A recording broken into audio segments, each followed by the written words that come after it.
Good afternoon, everyone. Office Hours with Michael Kitces. Happy to have you joining us today. We're going to talk today about email. So tactics, strategies, like how do you manage the never-ending volume of email? So I get this question a lot because, between all the different stuff that I'm involved with, I get, frankly, an ungodly amount of email. Hundreds of messages every day flow in, and I respond to a huge volume of them. And so I get questions a lot, like how do I handle email? How do I do that huge volume of email? Like how do you keep control of that much email stuff flowing through? And so I wanted to share some of the kind of tips and tactics, how I actually deal with the crazy volume of email. So the first tip to this, which I kind of showed you with the screen capture at the top of the Periscope for those of you who saw it, is having folders, is having a folder system so that you got a place to put emails. Having all of your emails in like one giant inbox that's never ending doesn't work as a system to manage your email. And the primary reason that it doesn't work is because there's no actual process of when an email has been completed and done. If there's no place to put it, like how do you know when you've actually resolve the email, when you're done with it, how do you get rid of it? So to me, the first starting point is you've got to actually have folders where you can put emails. And you really do this for a couple reasons. Number one is so that when you're done with it, there's a place to put it so you can get it out of your inbox. Number two, kind of related to that, is so that when you move it out, you can still go back and find it later. Now, yeah, there's a lot of search capabilities that you can probably find an email by any word, but as you get more and more emails and you accumulate more and more emails, eventually you need a little bit of a filing structure, an electronic filing structure, so you can go back and find them. So you got to have folders, and what they're going to look like will vary depending on sort of your style and what you do. For a long time, when I was going back and forth directly with clients, I would actually have a folder that was just called clients, and then I would actually have subfolders for each client so that I could keep all the correspondence pertaining to that client right there. And if I ever had a question I needed to drill back in, I can go right into that folder and I can see all the email history just going back and forth with that particular client. I've got separate folders for newsletters. I've got separate folders for standalone projects, for other volunteer activity engagements that I'm in. You've got to be able to carve up your email so that you know where you're putting it. And the first reason is just so that you can kind of get it out of the inbox, be able to stamp it when it's done, and move it on somewhere else. The second related reason to this is once you start creating folders, you can create rules. So rules, I'm not talking about like personal rules you apply to yourself. Rules are using the rule systems in your email clients, whatever you're using. Gmail's got them, Outlook's got them. You can set up rules that say things like, if I get an email from this newsletter source, don't even put it in my inbox. Put it in a separate area called newsletters that you just only check periodically when you feel like it. So there was a question earlier about, do I check email at certain times? And I'll actually come back in a few minutes about how I do my sort of email checking habits throughout the day. But I'll tell you one thing that I definitely do. I do not look at that huge volume of newsletters that come in all day long as they're coming in, because it's a never-ending flow and it will bury your inbox. I'm sure for many of you it does bury your inbox. You can tap the screen if you feel like you get too many newsletters coming in. You can't even find the real emails amidst all the other crap that comes into your box. So setting up rules helps you to manage this. So I've got a huge list of rules that I've added slowly, incrementally over time. You just add one a day, and a couple weeks from now, you're going to find your inbox is much more sane. So I've got rules for things like, here's a newsletter. I do actually care about this. I like looking at it, but I don't need it to gum up my inbox. I will look once every day or two to take a little while and kind of scan through them and see if there's anything that's interesting and newsworthy that catches my eye, but I'm routing it out of my box. And it's not even just things like newsletters. I take all internal team correspondence for our advisory firm. That goes to a separate folder so that I know exactly where to look when I need to catch up on anything that's important going around the office. I've got other rules that are set to flag or priority items for my assistant so that I never miss an email from her, because anything that she sends through, I always make sure I prioritize so that I'm responding to in a timely manner, because she knows to only ping me the things that are important. You can set up rules are incredibly flexible with most email clients. You can set it up based on what the address is being sent from. So, anything that comes through from Rachel on my team, just anything from her email address gets high priority status and flagged. Anything that comes through from a couple of our trade publications, just by their email address alone, is getting routed into a newsletter folder that I'm going to look at later. And you can refine that as you wish. The next step you can even take from there is, once you're crafting rules, you can actually set that up for how people contact you. So for instance, when I invite people to ask me questions from presentations I do at events, I invite them to contact me at an email address that's called questions@kitces.com. I get all of those. I see all of those. I look at every single one. I can't quite respond to them all now because there's a whole lot of you, but I respond to them, as many of them as I can. But I've got a rule set up that anytime something comes into questions@kitces.com, it goes to a particular folder where I capture all of the inbound questions that come to me, so I can group them together. I can knock through a bunch of them when I've got a little bit of time to actually respond to questions. I can flag, frankly, which ones I want to take here in our office hours.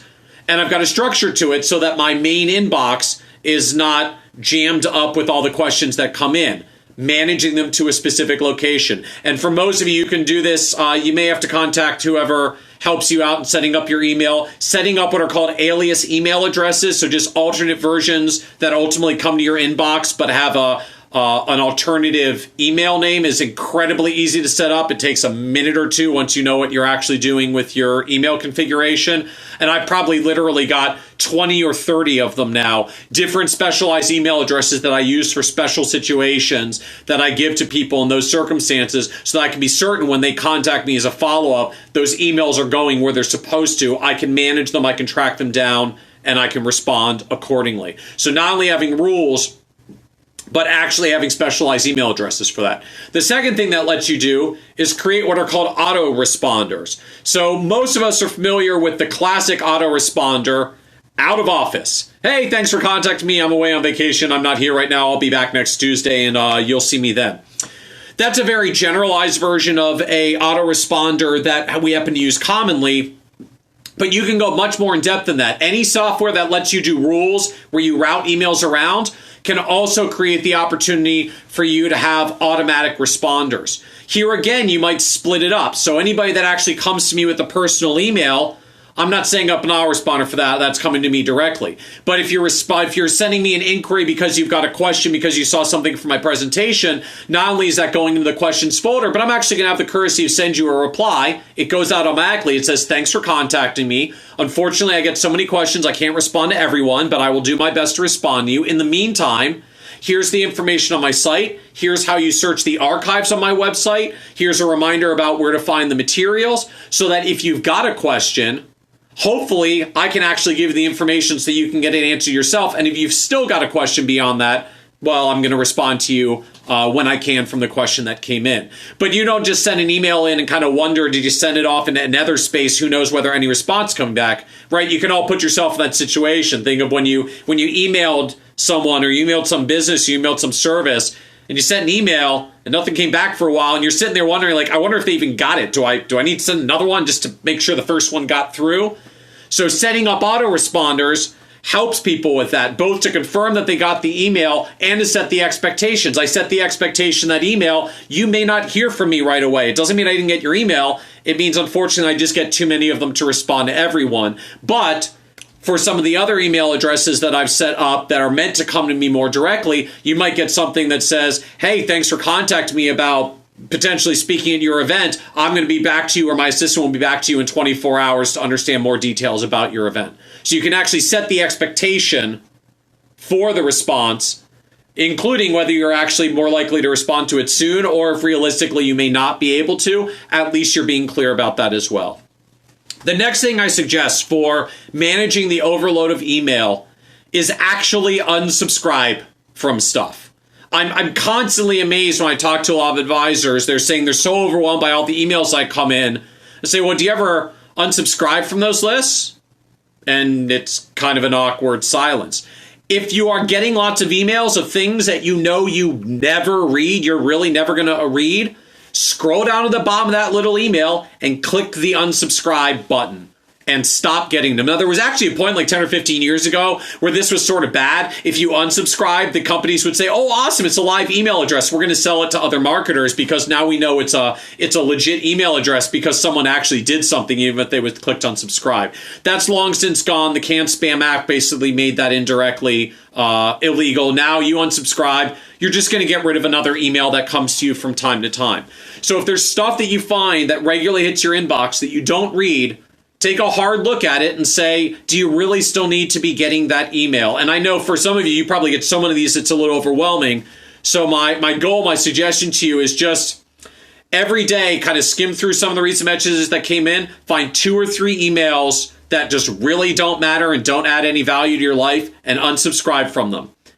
It'll take you about 20 seconds. You're going to do it every day. And I promise you, in 2 to 3 weeks, you're going to find your email is suddenly getting more manageable again. You don't have to tackle all at once, but chip away at it, and it really makes a material difference. The next piece that goes along with that is it's not even just about unsubscribing from emails for things that you know add no value to your life. It's what can you do to actually find a better source of information that consolidate all this together. So the big buzzword in the social media space, what are called content curators, people that find relevant information that actually saves you some of the work of doing it. So I actually used to get a zillion different newsletters for various investment writing and economics writing and stuff to kind of stay up on the investing world. And over the past year, I've unsubscribed from all of them. And what I do instead, I go to 3 blogs, and I'll share them with you because they're great and I'm happy to recommend them. Barry Ritholtz's blog, Josh Brown's Reform Broker, and Abnormal Returns. Those 3 blogs all have a service that they do on pretty much a daily basis where they say, look, we read a zillion investment and economics articles. Here are the top few we found today. And so now instead of getting a zillion emails that are bogging down my inbox with all of these newsletters of the latest investment stuff, I go to Abnormal Returns. I can skim those headlines in about 10 seconds. If there's any I want to read, then I'll click on it. I'll save it to my Evernote, or maybe even I'll read the article on the spot. But it's not coming up my inbox, and it's back in my control. I decide when I'm going to skim through Barry's blog and Josh's blog and Abnormal Returns to decide when I actually want to dig into those items. So you regain control of your time in addition to regaining control of your inbox. And this is probably a segment unto itself. You can use RSS readers like Feedly to pull in these blogs automatically into a separate app so it doesn't sit in your email and you don't even have to remember to go to their sites. There are services like Nuzzle, N-U-Z-Z-E-L, that you can check out that will actually show you what the hot topics are, either of people you're following or of anybody else that's out there on places like Twitter. So if you want to find out what's hot from the investment world, follow some of the Twitter lists that are out there that track economics and investments or some of the popular writers in that space. See what they're seeing, and you can have that surface up to you. So rather than needing to read a bunch of stuff to try to stay up on the latest information, let people who curate that information do it for you. And I actually know a lot of advisors now that have unsubscribed to a bunch of the emails that come in because they read Weekend Reading on Nerd's Eye View, the material that I produce for all of you every week about the highlights of the top articles that were out there. And a lot of advisors I know have said to me, look, you pretty much cover all the stuff that I was reading anyways, so I unsubscribe from all the other emails and I just read the stuff that you put up there and you save me time. And that's the point of it. That's why I do it for all of you, and that's your opportunity to take advantage of to get more control of your inbox. So I hope that's helpful for everyone. Thanks again for joining in Office Hours. Next Tuesday, 1 p.m. East Coast time, we'll be continuing. In the meantime, if you got questions you want me to field and answer, you can put them in through the blog as well, kitces.com/contact. That's the stuff that comes to me. I really do read all those emails. I cannot reply to all of them because there are a lot of you now that send emails, but I really am reading them. I will respond to as much as possible. So thanks again, everyone, and have a good day.